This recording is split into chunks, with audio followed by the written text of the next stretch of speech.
terrifying part isn't the knife in his other hand. It's how safe I feel as he twists the blade inside of me. What? So we're gonna try out this demo. I think it's a Kickstarter. It's called Knee Deep. And I just happened to found this on YouTube, so I just was scrolling through my feed and I saw someone playing this. I guess this is a visual novel type of game, and it involves yanderes. And if you don't know me, I am someone that really enjoys yanderes. So I wanted to give this game a try. I think it's on itch.io. I tried downloading the actual app, but I was having some issues, so we're just gonna play on the site. So yeah, that's what we're gonna do today.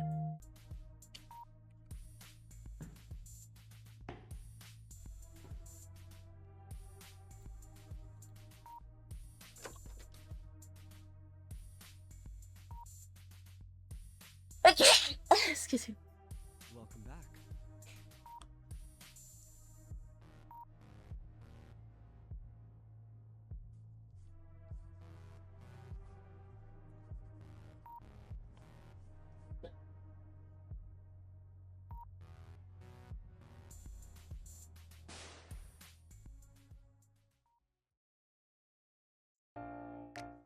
Okay.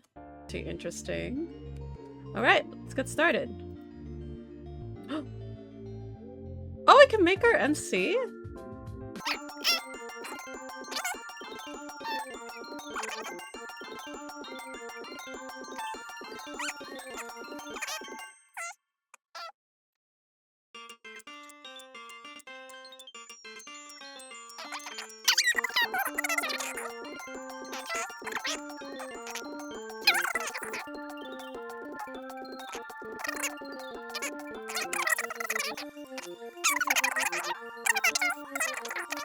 Alright. Let's confirm. What is this? What? Free for what? Select Tuesdays. Oh, wait. Wait, what is this?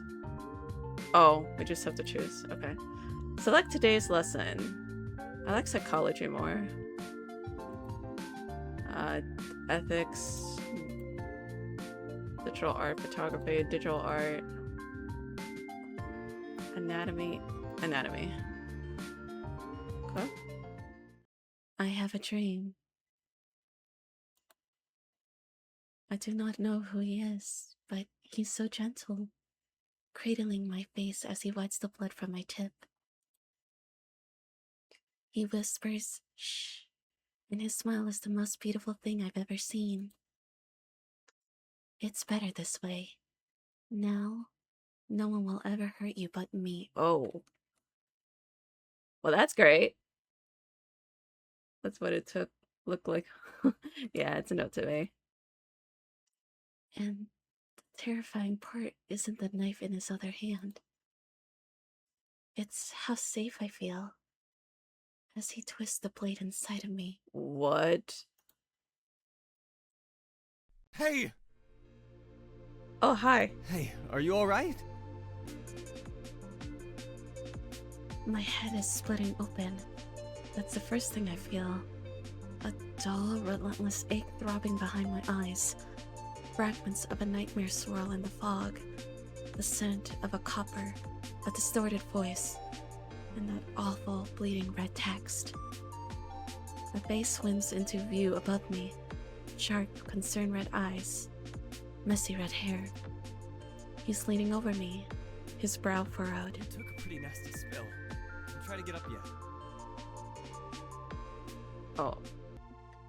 His voice is a steady anchor in my disorientation, but I can't place his name. It's right there, just out of reach. Seriously, you're starting to scare me. How many fingers am I holding up?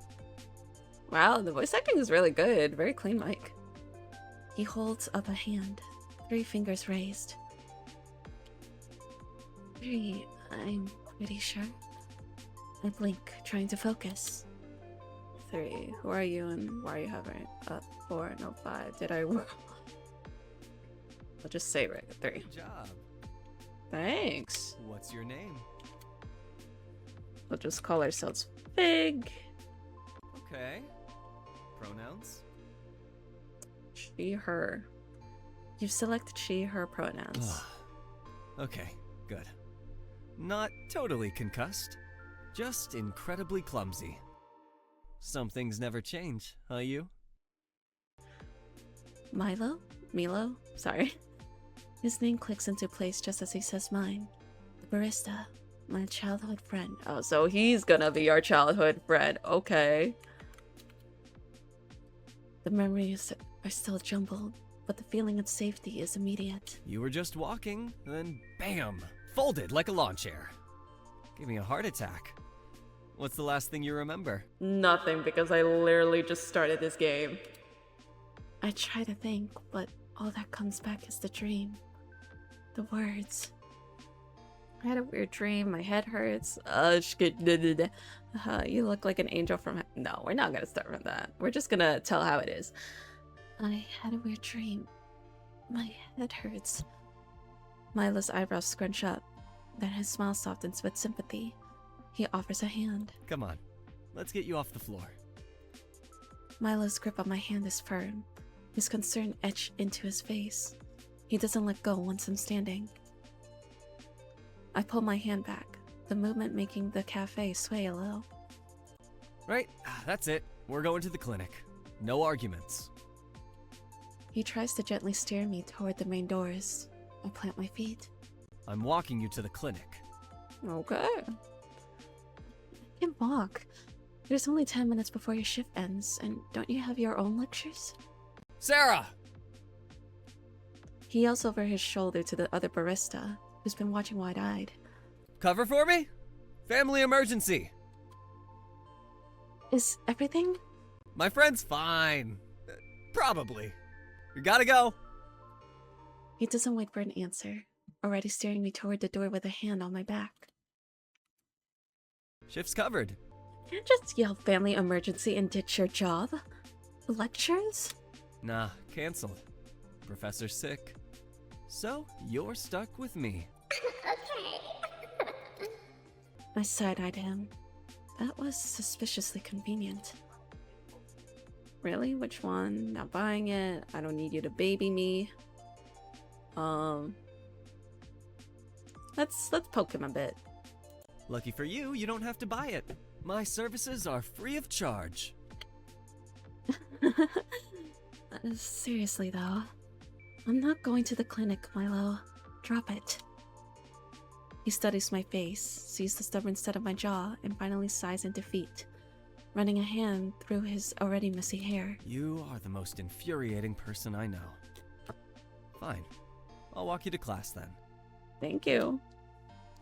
He crouches down to pick up my scattered books, his movements brisk but careful. As he hands them to me, he lets out a short, frustrated breath. You're just like your mom, you know that? Stubborn as hell. She'd absolutely hate that you're refusing medical attention. The comment, so sudden and specific, throws me. It's a low blow, and he knows it. Wow, bringing my mom into this, that's a new low. Seriously, what? You know what? You don't bring my mom up! Ever! Are you honestly surprised? I sigh, exasperated. No, I guess not. She texted me this morning, by the way. Told me, make sure you're eating something that isn't instant noodles. My mom told me to try not to burn the cafe down. See the difference in parental expectations? He says it with a wry grin, taking the sting out of his earlier words. It's a classic Milo maneuver. Pushing a boundary, then immediately smoothing it over with a joke. How he always been. They're still texting you? I thought they'd given up on us as a lost cause. Are you kidding? Our moms live for the weekly how our kids are failing adulthood updates. I'm pretty sure they have a shared calendar tracking our poor life choices. We reach the steps of my building. Milo shoves his hands in his pockets, looking up at it. You good from here? Promise you're not gonna faceplant the second you're out of my sight? I promise. Yeah, well, next time you wipe out, I'm just gonna roll you there in a wheelbarrow. See you later. He gets a lazy wave and turns to leave. I slide into a seat near the back of the hall, the chair crackling under my weight. Professor Eleanor hasn't arrived yet, and the room buzzes with the low chatter of students. My head still throbs, a dull reminder of my crash landing in the cafe. Needing a distraction, I pull up my phone, thumb hovering over my social media app. My head's still a little foggy. What's my username again? Oh. Biguccini! Because that's how it's always been. Biguccini. A post from a username Brutal. Honesty is at the top of my feed. The pun makes me roll my eyes even as I click on it. Okay, welcome back to your feed. Brutal honesty. Hypothetically, if someone you cared about was being, I don't know, recklessly self-destructive and refused to let you help, what would you do? Asking for a friend. Oh boy. The comments were something else. Who? No one forgot I asked. Dude, that's not hypothetical. That's just Tuesday with you. It's not like that. Just worried. Sounds like you need to have a conversation. Sometimes I think the only way to keep her safe is to just... To lock her up? Obviously kidding, mostly. Let me see. Let me guess. Brutal is Milo. It has to be. It has to be. Lock up? That's taking it a bit far, no? Then I noticed something off. Something that makes me have to blink twice. I blink again, trying to focus. The man at the front isn't Professor Eleanor. He's scribbling complex equations.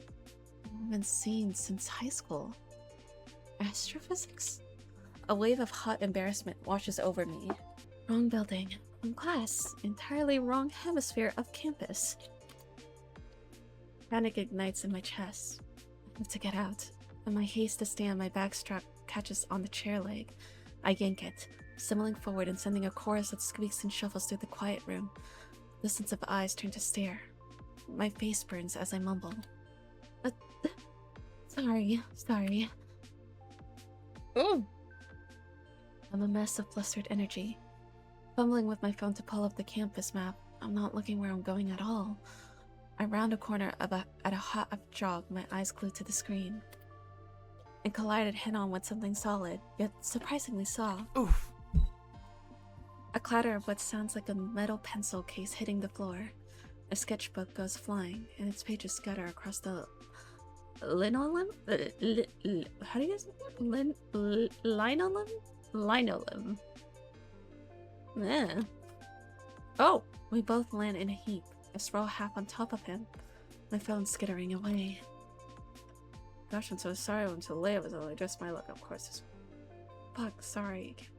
Oh, we curse? We get curse? Okay.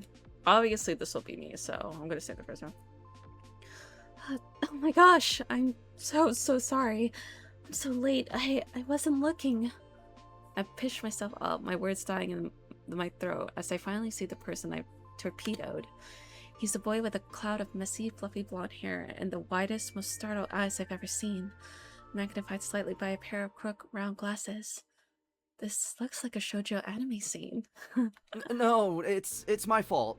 I was just standing here. I mean, not just standing. I was walking, but I should have. Are you okay? You're not hurt, are you? He's talking a mile a minute. His own words tumbling over each other.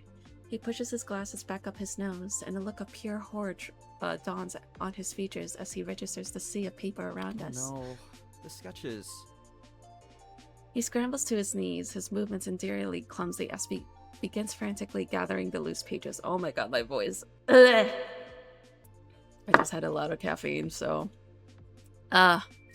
He's oddly protective of them, shielding them from view and trying to smooth out their corners with trembling fingers. Here, let me help you. I reach for a page near my knee, a beautifully drawn study of a tree, but he practically launches himself across the floor to get it first. No, please, it's fine. I've got it. Really, they're just a mess. Total mess. His panic is so genuine and intense it's almost funny. I hold up my hands in surrender. Okay. I give up. I give him a small, apologetic smile, and for a second, he freezes, just staring at me. The pink in his cheeks deepens to a proper blush. He quickly looks down, muttering something. Cute. Oh? Oh my god, wait. I gotta blush. Hold on, chat. No. Oh my god, you think I'm cute? Oh. Oh, wait, I didn't Thank you? I didn't even know what I said. My bad. Oh wait, history. What did we say? Oh my god, did I? Okay, we playing up a game. Okay. My own heart does a little flip. I gather my own things, my mind still racing about being late. In my rush, I scoop up a few trays of paper near my feet, assuming they're my own printouts, and shove them haphazardly into my open bag without a second glance. I am really sorry again. I hope your drawings are okay. It's really no trouble, truly. Are you sure you're alright? He's now holding his massive sketchbook to his chest like a shield, his eyes full of genuine concern, even though I'm the one who plowed him over. I'm fine, just late. Bye! I gave him a final, rush wave and take off running down the hall, the image of his blushing, flustered face stuck in my mind. I burst through the doors of the correct lecture hall, breathless and feeling like I've just ran a marathon. Professor Eleanor is already at the podium, her sharp eyes pinning me to the spot as I slink into the nearest empty seat, my heart hammering a frantic rhythm against my ribs. As I try to slow my breathing and blend into the floor, I risk a glance around the room. Three rows ahead is the boy from the hallway. The fluffy blonde hair is unmistakable. As if he could feel my gaze, his head snaps up. His wide green eyes scan the room behind his brown glasses before they land directly on me. He's here. Of course he's here. This is the art building. I literally just bulldozed an art student on my way to an art class. I sink a little lower in my chair, wishing I could disappear. Professor Eleanor's voice cuts through my mortification. For today's practical, you will pair up. You and Riley. My stomach drops. Really? So that's his name. Across the room, Riley's head pops up from behind his canvas. He looks less surprised and more like a man who has just been handed his own death sentence. He offers Professor Eleanor a weak, nervous smile before gathering his things. He settles into the seat next to me. A little breathless, he carefully avoids my eyes, focusing instead on rearranging his pencils with intense concentration. Hello again. It's a surprisingly small campus. His voice is soft, but the nervous tremor is gone. Seems like it. Look, I'm really sorry about what happened before. I was seriously lost. His eyes flicker up to mine for a moment before darting away, a shy, grateful smile touching his lips. It's quite alright. It was certainly a memorable way to start the day. He peeks at me again, a faint blush returning to his cheeks. I'm Riley. I gathered. I'm Fig. Fig, he repeats, the name sounding thoughtful on his tongue. He nods a small, genuine smile playing on his lips. How did you get here faster than me? You took the long way here. I thought that you'd know that the campuses are connected since it's already your second week here. Oh. Professor Eleanor voice cuts through our introduction. Your project as a pair is to capture your partner's essence. Not just their face, but a sense of who they are. You will each create a piece, and you have 1 week. Use this time to talk, to observe. The professor explains the assignment in more detail as the class takes notes. We are to capture not just our partner's face, but who they are as a person. To try and capture what lies beneath the surface. Riley's eyes widen slightly at the assignment, a flicker of excitement crossing his face. So, how should we approach this? Would you prefer to draw first, or shall I? I'm flexible. We could take turns. Maybe we could meet up in a few days after we've, actually introduced ourselves properly. The relief that washes over his face is palpable. Palpable, sorry. That's a perfect idea. Much more logical. He takes a visible breath, straightening his glasses. Proper introductions then. I'm Riley, first year. Fine arts major with a sculpture focus, though I draw constantly. Fig, first year, also fine arts. I had a feeling. Your style has an artistic feel to it. And I've seen you around, actually. You often read under the big oak tree near the Humanities Building, the west side, where the afternoon light's particularly good. He says it all smoothly, but a telltale pink creeps up his neck, betraying his calm delivery. I notice light and compositions. It's a habit.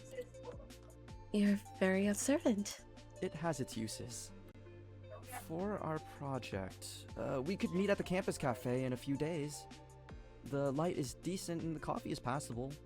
Unless you prefer another location. I'm open to suggestions.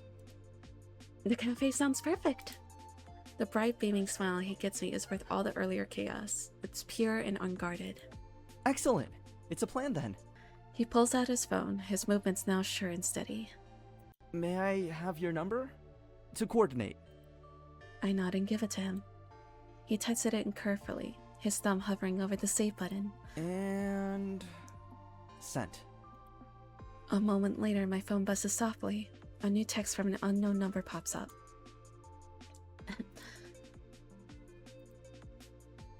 This is Riley. I can't help but smile as I save the contact. I'll see you later then? So soon? Okay, bye. The walk home is quiet. My head finally feels clear, but my phone lights up one too many times. Annoying tall guy. Alright. Seriously, I'm so worried. I'm so worried. Did he just call me a motherfucker? Wait.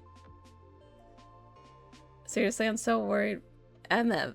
Isn't MF motherfucker? Or am I just reading things wrong? Maybe I'm just reading things wrong. Tell me this. Oh, you're interested.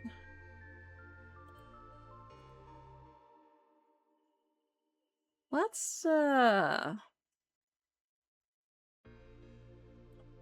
My phone started swinging with the sound of the ringtone. If someone was, like, persistently texting me like that, I would be a little bit annoyed. Getting a migraine from the noise. I should just text him back. Fine, chill out. I don't know. Can we talk about the part?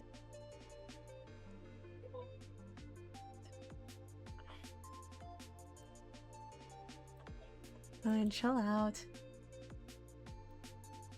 But you not return, just age me 50 years. A phone call came my way, obviously from none other than Milo himself. I reluctantly pick it up. Hello? There's a sharp intake of breath on the other end, followed by a voice I know too well. How do you feel? You worry too much. I'm fine, Milo. Really? I worry too much. You wiped out just this morning. If anything, I'd say I worry the appropriate amount. For the record, my sources say you made it to class. Still wondering what sources you have. And apparently caused a scene in the hallway that involved tackling some poor, unsuspecting art student. You really can't go 5 minutes without causing chaos, can you? I can practically hear the grin in his voice. Milo Green. I'm Milo Green when you're mad at me, and low when you like me. There's a pause. I hear the faint hum of the espresso machine on his end. Someone calling an order in the background. Then his voice drops a little softer. You really okay, though? I told you, yeah. Just tired. Head still hurting? A bit. It's fine, though. I'm walking home. Alone? Yeah? Nope, absolutely not. Stay where you are. I'll come walk you. Milo, no. You're at work. Shift's over in 5 minutes. I can make it there in 10. By running through traffic? If that's what it takes. The silence that follows is tense enough to make my chest tighten. I could hear the faint scrape of his hand over the phone. Like he's running it through his hair. Look. Humor me, alright? Just let me walk you home. You passed out earlier. I'll be fine. It's a 5-minute walk. That's 5 minutes too many for you to trip over another artist. You're never letting that go, are you? Not a chance. He sighs again, a long weary exhale that sounds like he's conceding. But I know that tone. It's the one he uses right before finding a loophole. Okay, Oh my fine. God, bro. I'll stay on the phone until you're home. Bruh. You're kidding. Step 1 of remote escort duty. Now start walking, because I can tell you've been in one place this whole time. Are you stalking me or just psychic now? I just know how you are. You're probably hovering near the park fountain, pretending to move, but really arguing with me.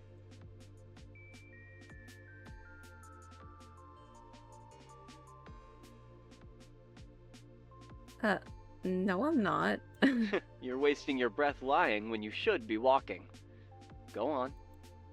I roll my eyes, but I start moving anyway. My phone pressed to my ear. The evening air feels cool against my skin as the street lamps flicker on one by one. Milo keeps up a steady stream of commentary, half teasing, half concerned. You should really get that headache checked. Drink water. Doing it. Lie if you want. But I'll know. By the time I reach my apartment door, my head's pounding a little less. Okay, I'm home. Mission complete. See? Wasn't that so hard? I unlock the door, flick on the light. I don't see a pair of shoes. My roommate's probably not here yet. I'm inside. Good. Lock the door, okay? Milo. Just do it. I roll my eyes again, but turn the lock. There. Now I can stop worrying for like 5 minutes. You worry too much. Yeah. I know. Night, you. Text me if your head gets worse. Good night, Milo. He doesn't hang up right away. I could hear his quiet breathing for a few seconds longer before the line clicks. I run as fast as possible to my room to be greeted by the wonderful thing that would never leave my side or betray me. My bed. Finally home. The quiet stretches for a moment before I decide what to do next. I usually scroll, unfortunately, or take it. Actually, let's do what I would usually do. Probably scroll. I really deserve a rest. 10 minutes won't hurt. I flop onto my bed, promising myself that I won't spend too much time on it. I turn on my phone and click on the first app I see. Then I proceed to scroll, mindlessly through multiple cat videos, much to my heart's content. I get startled by the sound of the front door clicking shut. The room is dark, the only light a pale bloom from the streetlights filtering through the window. I fumble for my phone, 7:03 p.m. Every tread familiar and deliberate moves through the living area. It's Anthony, my roommate. We moved into these dorms 2 weeks ago when the semester started, and Anthony was just already here. He's a man of few words, mostly communicating in grunts and mms, but he's a surprisingly good listener when I ramble about my day. Milo, after one brief assessing meeting, had just shrugged and said, "He seems solid, quiet," which from Milo was a glowing endorsement. He usually comes back at odd hours, and I know almost nothing about him. Ooh, excuse me. Including what major he even takes or what he does when I'm at school. I shuffle out of my room. Rubbing the sleep from my eyes, Anthony is standing by the kitchen counter. His long hair is tied back, and the intricate sleeves of his tattoos on his arms are on full display. He looks tired. You okay? He glances over, his expression neutral. Rough day? He gets a short, non-committal grunt, but looks at me clearly. He's still waiting for me to tell him about my day. Well, my day was a mess. Passed out at the cafe, Milo freaked out, then I literally crashed into some art student. It's been a day. He listens, a faint hint of a smile touching his lips as I describe tackling Riley. It was more of a reaction than most people got. Sounds loud. You have no idea. Anyways, I'm gonna try to be productive. Do some laundry. He nods, turning to grab a water from the fridge. Need help? Nah. I head to the small laundry basket in the corner of the living area, mindlessly gathering my own rumpled clothes from the day. On autopilot, I scoop up Anthony's small pile from beside it, a couple of dark t-shirts and his jeans. Oh, so do we just... Oh. We just take it out. Okay, cool.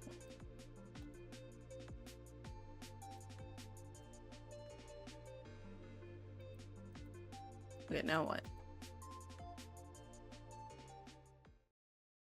What is that? The jeans are dark, but the stains of them are darker. Thick, rusty brown smears that are flaking at the edges. One of the t-shirts has a smudged, damp patch on it. A deep, unmistakable crimson that stands out evenly against the black cotton. I'm guessing someone did some killy. Blood. A lot of it. My sleep-addled brain short-circuits for a second. I stare at the clothes in my hands, then back towards the kitchen. Anthony is leaning against the counter, sipping his water, looking perfectly calm. Anthony? Dude, he has a slutty waist. He looks over. I hold up the bloody jeans. What happened here?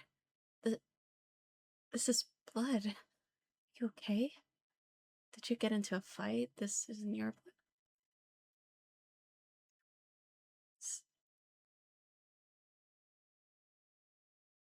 I'm gonna ask the first one. There's a beat of silence. His expression doesn't change, but his eyes flick from my face to the clothes in my hand. He takes another slow sip of water. Don't worry about it. It's just work.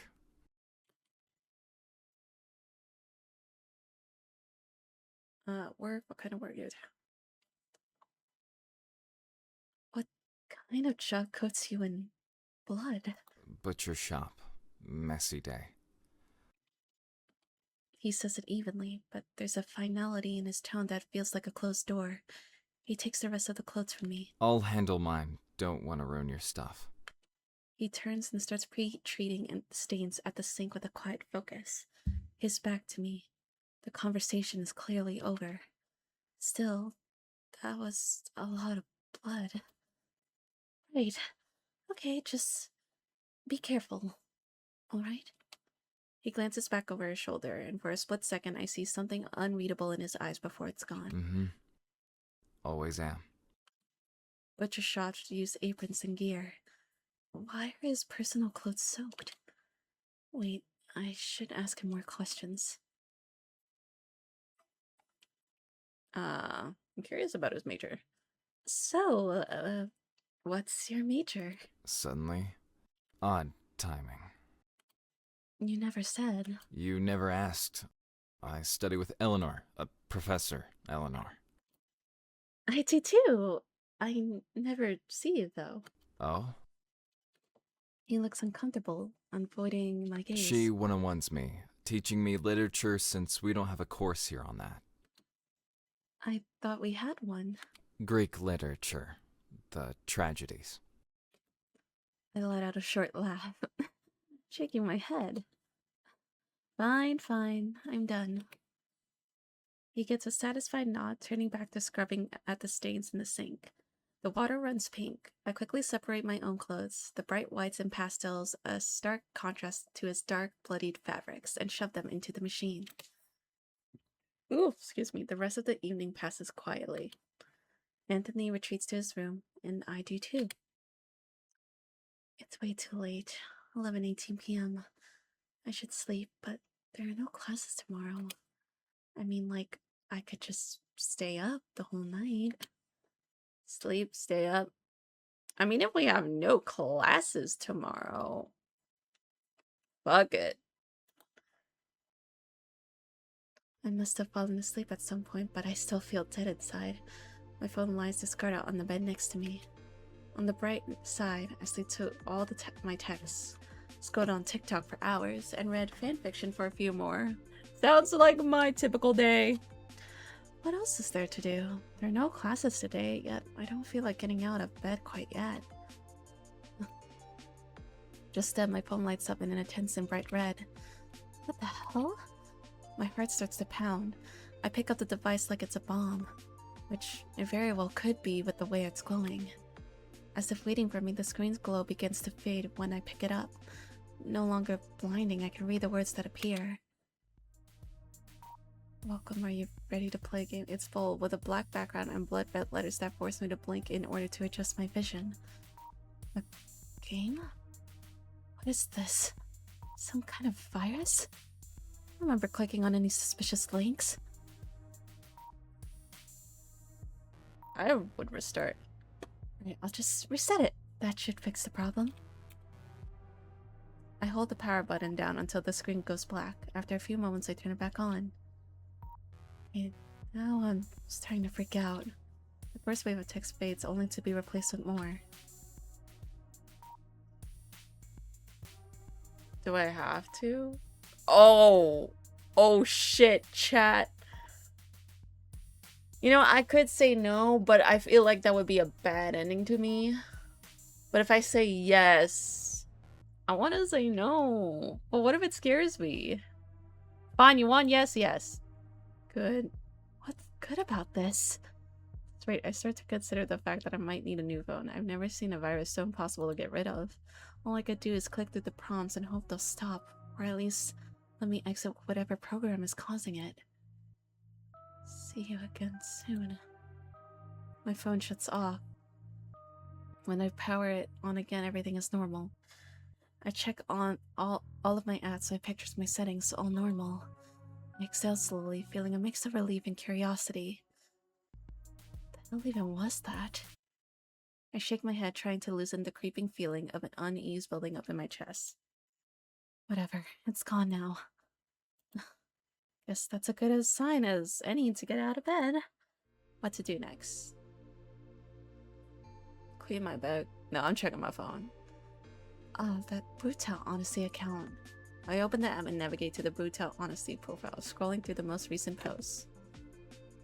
Reviews of artists looking a little smudged today. Someone should really teach those other brushes to keep the distance. Saw my person talking to another artist today. The composition was all the frame was all wrong. Sometimes you have to a nasty spill. If I found out who left the auto, we're going to have a very serious conversation about work. Stop scrolling, a cold feeling sitting in my stomach. I keep going further back. Feel the neighbors having a dog. I sort of treat the silence so much more melodic. The particular kind of high you get from watching someone beautiful break. Something good. I'm finding most people are too fragile to appreciate the art in the class. The city's picture population is getting out of hand, starting a new hobby, pest control with a pellet gun, it's all about precision. Sometimes I put out food sleep with anti-freeze just to see what other alley cat is the smartest. The cat had so many followers, and for what? People are replying to the posts, acting similarly to Brutal Honesty. Maybe even looking up to him. An odd feeling settles on my stomach. Oh gosh, the hellhole that is in my bag. It's so incredibly...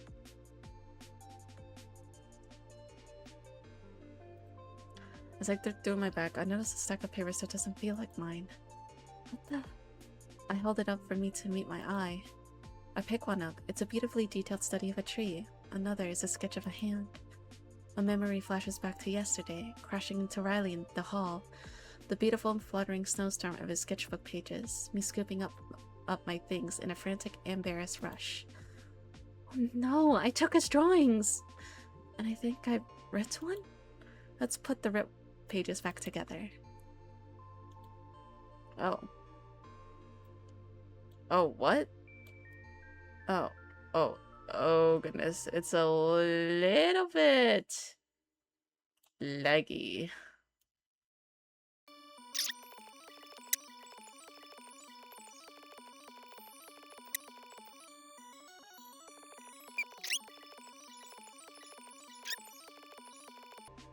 I stare at the repaired drawings in my hands. It's me. Oh my god. I thought yesterday was our first meeting.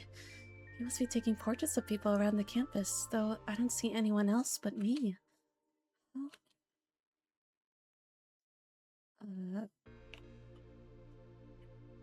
The fact that it was just our first day I'm being a little embarrassed. I'll just say embarrassing. Just then the front door clicks open. Heavy, familiar footsteps. Anthony's back. I shuffle out of my room, the disturbing pose still fresh in my mind. He's standing by the kitchen counter, his gaze immediately going on the full, untouched plate of food he left for me this morning. You didn't eat. It's not a question. His voice is flat, but I could hear the edge of disapproval. I, got distracted. I haven't eaten yet. He glances at the clock on the microwave.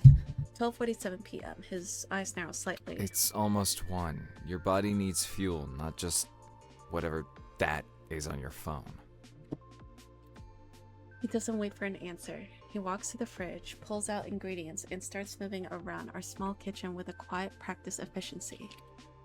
The silence stretches. Filed only by the sizzle of a butter in a pan and the rhythmic chop of a knife. 10 minutes later, he slides a plate in front of me at the small table, a perfectly cooked omelet and a slice of toast. Then he puts down an identical plate for himself and sits across from me. Eat.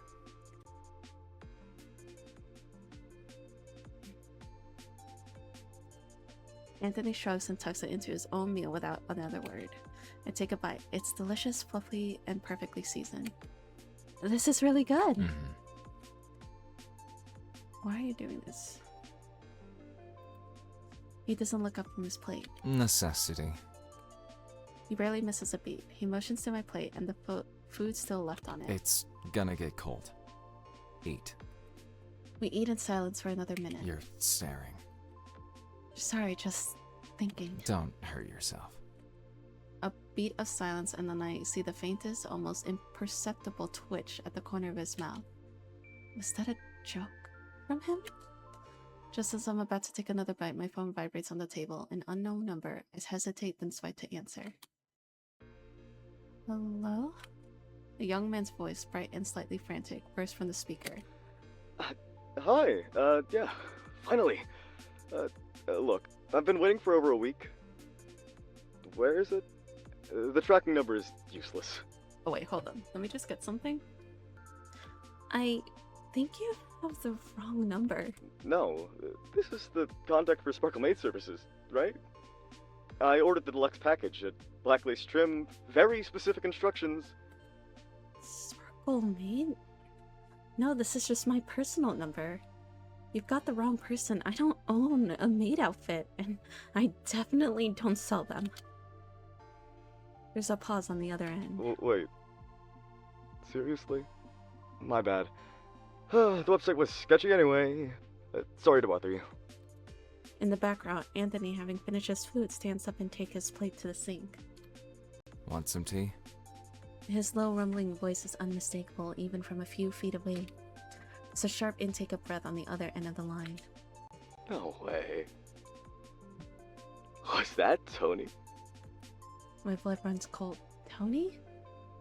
Nobody calls Anthony that. Who is this? So who I think it is. From Pebblestone? The one who face-planted in the cafe and then tackled Riley? My jaw drops. How does he know all that? Me? Small campus! And Tony's voice is pretty memorable. Look, this is too perfect. I'm Cal. We've got like 3 mutual friends. Tell Tony his favorite comp sci major says hi. Oh, maybe this guy is the brutal person from this social media. I look over at Anthony, who's now leaning against the counter, arms crossed, watching me with a deeply unamused expression. He clearly heard his name. He says he's Cal, your favorite comp sci major? Anthony's expression darkens. He let out a short, wary sigh that speaks volumes. Hang up. I heard that! Rude! Don't hang up, you. This is a way better connection than a maid outfit. We should totally hang out. I'm caught between confusion and laughter. This is the weirdest wrong number call I've ever had. Stick with me. It won't be the last. See you around. Oh, and tell Tony I expect my damn maid outfit. The line goes dead. I'm left staring at my phone. Then at Anthony, he looks like he's just bitten into a lemon. I didn't know you were into those things. How scandalous. How about let's be a little witty. His face sours even more, like he just bit into a second lemon. Anthony definitely ignores my insinuation, instead of motioning in my direction. Hand me your plate. I'm left to tidy up all the plates while Anthony diligently washes them. Not a single complaint crossing over, even though he cooked the dishes as well. Just as I'm about putting the last plate in the drying rack, my phone buzzes in my pocket, and buzzes again and again. Oh, I'm supposed to answer? By the way, it's Cal. Saved your number, just so you know. Also, it's... Anyway, you seem fun. We should do it. I know all the good spots. I can't help but laugh, shaking my head. Your friend Cal is, persistent. Anthony doesn't even... This is Caleb. Oh. He made you breakfast, and really, really wants to kiss you. Thank you, Shin. Anthony doesn't even turn from the sink. And you shoulders taste stand incredible. Thank you. He's not my friend. I retreat to my room for the rest of the afternoon, letting the weird energy of the day settle. I scroll through my phone, half-heartedly attempt to read for class, and eventually just end up watching videos. A few hours later, Anthony wordlessly leaves a container of leftover pasta and a fork outside my door. No note, just a quiet tap to let me know it's there. I eat at my desk. The food is simple but good. The text from Cal sit open on my screen, a bizarre, cheerful punctuation mark in a day that had started with such dark thoughts. As I turn off the light, my phone lights up one last time. Ding, ding, ding. Really? In the middle of the night? I groan and sink deeper into the pillow. My back protests with a dull ache, serves me right for skimming searches all week. Mom would have a field day if she saw me like this. The noise goes off again. What app even sounds like that? I haven't downloaded anything weird recently anyway. What? It's just an email. I squint at the bright red glow from the screen. Not again. No, I'm just going to ignore it. It's just an email this time anyways. I toss my phone onto the bedside table and roll over. Ding, ding, ding, ding, ding, ding. Oh, come on! I sit up, hair sticking in all directions, staring at the screen like it personally insulted me. My inbox flashes with unread mail until one line catches my eye. Game has begun. I blink and read again, the words don't disappear. The email reads, you've been chosen to... you have many secret admirers, and because you graciously accepted the taste, now you'll be bestowed with power. A highly sophisticated facial trial that was installed. Bro, you're welcome, power. The sense who loves you so deeply, they come for yourself. Waiting for it. If you have any questions, you may not call me. Yeah, sure. Totally legit. I roll my eyes and scroll down. It looks ridiculous, yet the one line echoes in my head. And because you so graciously accepted the terms of service, now you will be bestowed with power, aka a highly sophisticated affection tracker that was installed onto your smartphone the moment you opened this email. Wait, what? Oh no. Oh no, no, no, no, no. Tell me it didn't just... I flip to the phone screen and there it is. A deep red icon glowing like it owns the place. Heart echo. I shouldn't open it. I really shouldn't open it. Curiosity wins, the app opens. Is a list of those who would commit with... Milo. It's so Milo. Right behind this rank has to be. Oh, maybe Riley? Or Mom? No, that's insane. I rub my temple, my brain spinning. Got to be kidding me. Who even is unknown? Why is Anthony on the list? And last of all people, and Milo... Does that mean he actually... I'm sure somebody has too much time.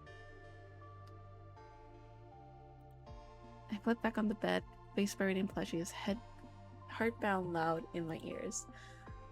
Whatever I did in a past life, it must have been something serious. Sleep finally wins, putting me under before I could spiral into a conspiracy territory. Pancakes. I mumble slowly, sitting up in my bed. What time is it? I reach for my phone, blinking slowly as my eyes readjust. As my eyes readjust to the sunlight seeping through my blinds. Hey you, wake up. You're late for class. I think. I made you pancakes. He yells out from the kitchen. I slap myself awake and run over, witnessing Anthony while he sits down to eat. I sit across from him to have breakfast as well, just like we'd done for quite a while. I take in the view of the pancakes that stand right in front of me, the maple syrup making the pancakes shine as if they're from a commercial. My hand leads to dig into the food. Fuck, I'm starting to drool. I need to act fast. My fork stabs a soft golden brown pile, taking a huge chunk out of it. I chew slowly, making sure to savor every last piece of it. I look back up at Anthony, who patiently nibbles on his food. So good. Last night's memories suddenly flood my brain. I have to confirm that whatever happened last night was indeed true. I'm determined to do anything necessary to prove it. Hi, Anthony. Let's say I hypothetically get hurt. What would you do? Anthony pauses mid-bite, his fork hovering in the air as his dark eyes shoot up to meet my unnerving gaze. His expression is almost unreadable for a couple of seconds. To my own smiles, he just smiles. The corner of his mouth twitches at my words. Is he enjoying this? It depends. What are you talking about? Let me think. Physical, emotional. Someone saying your outfit's fugly? My shoulders tense up at his response. I awkwardly chuckle, trying to play off what I said as a joke. You know, silly questions. I don't like violence, but if it happened, I'd make sure they regret it. I'm sure it'll never happen, though. Right? I see the room slowly close in on me, breathing becoming more of a struggle as the seconds pass. Feel the air running out of my lungs as if I were choking. I manage to cough out in an anxious chuckle, my fingers gripping the tablecloth. Good thing no one is. Spoke. You're serious, aren't you? Of course I am. His expression leaves no room for doubt. Anthony clearly concerned about me, and the way he looks at me while we're eating shows me that perfectly. Tell me if anything happens. I'll deal with it. Later that morning, I meet up with Riley in the art studio. The sunlight filters through the tall windows, bathing the room in soft light. He's already there, sketching on a large canvas. His golden hair catches the light, giving him an almost ethereal glow. I pause for a moment, considering him and the sketch I saw. Think about how it was probably nothing concerning, and see if I'm wrong then. Acting coldly towards him will only make things worse. Hey, you made it. He doesn't look up, a small smile playing on his lips. I sit my back down, suddenly nervous. Yeah, sorry, I'm late. Riley looks up then, his sharp green eyes locking onto mine. You're not late. I just like being early. He gestures to the seat beside him, and I hesitate before sitting. So, I'm guessing you haven't had time to think much about our project yet. Wanna try the auto? I have, sort of, just not a lot. His smile is soft and inviting. That's why there's two of us, right? We work in silence for a while, but I can't stop sneaking glances at him. He looks so focused, so confident in what he's doing. I, on the other hand, feel completely out of my depth. Sorry. After a while, Riley breaks the silence. You okay? You seem distracted. I nod absentmindedly. We spend the rest of the afternoon reaching symbolism in flowers, and Riley's enthusiasm is contagious. He had this way of looking at art that makes even the simplest details feel profound. You know, you remind me of this flower. He blinks. What? I shrug. A soft smile on my lips. Strong, vibrant, and hard to ignore. His cheeks heat up, and he quickly looks away. You really think so? I do.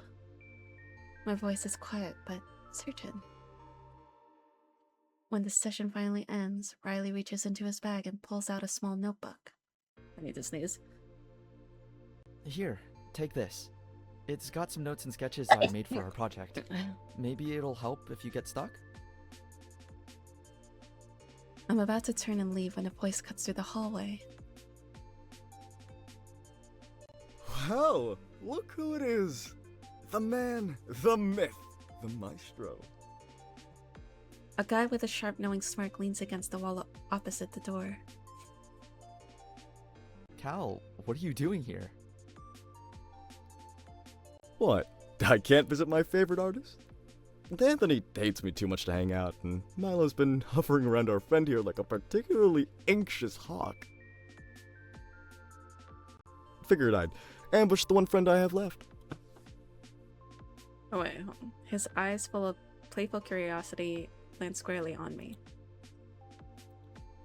And you must be them. Riley's new project partner. Get out of here. Okay. He says the last two words with a teasing lit that makes Riley blush.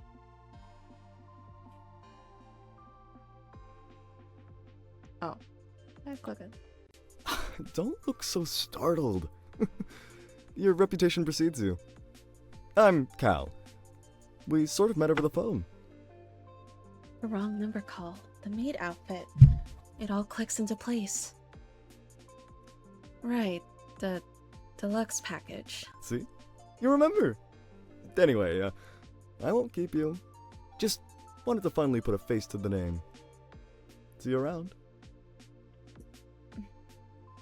With a final wink, he pushes off the wall and saunters down the hall, leaving a slightly flustered silence in his wake. Sorry about him.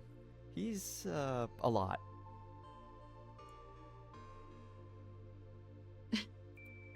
Maybe just a little.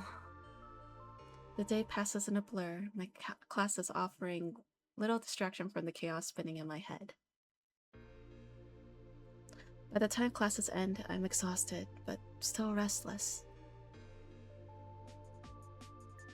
My phone buzzes with a call from Milo. Hurriedly, I pick it up. Park again? You seem off lately. Sure. Usual spot? Under the soft glow of the streetlights, Milo's already waiting on the bench when I arrive. He has a cup of coffee in one hand and his usual lopsided grin on his face. You look like you haven't slept. His tone is teasing, but his eyes are full of concern. Thanks, just what I needed to hear. He chuckles, but the humor quickly fades.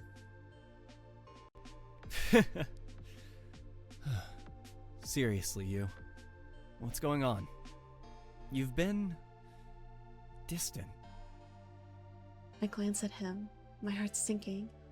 Milo has always been able to read me too well, and now, with the ad's result fresh in my mind, I feel like I'm walking a tightrope. How am I supposed to act normal when he is literally ranked at the top of a list of people willing to kill for me? I'm just been stressed. Your hair's going to turn gray from... Let's play it off. Your hair's going to turn gray from wearing so much. Then so be it. You sure you're alright? I fight to look normal, dredging up a soft song from the depths of my heart. Yeah, fine. Just school, you know? The usual. Milo studies me for a long moment, then nods slowly. If you say so. The silence that follows is almost comfortable, save for the nagging thoughts in my head. Finally, I blurt out. Milo, do you think it's weird to, I don't know, do extreme things for someone you care about? His brows furrow. What kind of extreme things are we talking about? I hesitate. Like, fighting for them? Protecting them? That sort of thing. Milo's expression softens, and he leans forward, resting his elbows on his knees. I think if you care about someone enough, you do whatever it takes to keep them safe. That's not weird. That's just love. The word hangs in the air between us, heavy and unspoken for so long that it almost feels foreign. My chest tightens, and I look away, staring at the darkened trees. Right. Love. Milo straightens, his gaze still fixed on me. You. Is there something you're not telling me? I sigh and shake my head. It's nothing, just a lot on my mind. Okay. His voice is quiet, but his eyes tell me he doesn't believe me. When I arrive home, I immediately look through my notes, not on subjects I have to study, but about the 4 people listed in the Heart Echo app. I know I shouldn't play into it. Clearly, it's an elaborate scam or some wild attempt to steal my data. But seeing everyone's names on there, and how detailed the information is, I can't help myself. Murder, though? Is it really possible for them to do such a terrible thing? Only one way to find out. What? I cross off the unnamed person and try to focus on the others. Milo, my protective childhood friend. Riley, my shy project partner. Anthony, my closed-off roommate. The name that intrigues me the most is... Ooh. Ooh, we get to choose? Aw. Low-key. Oh, it's between... Ah!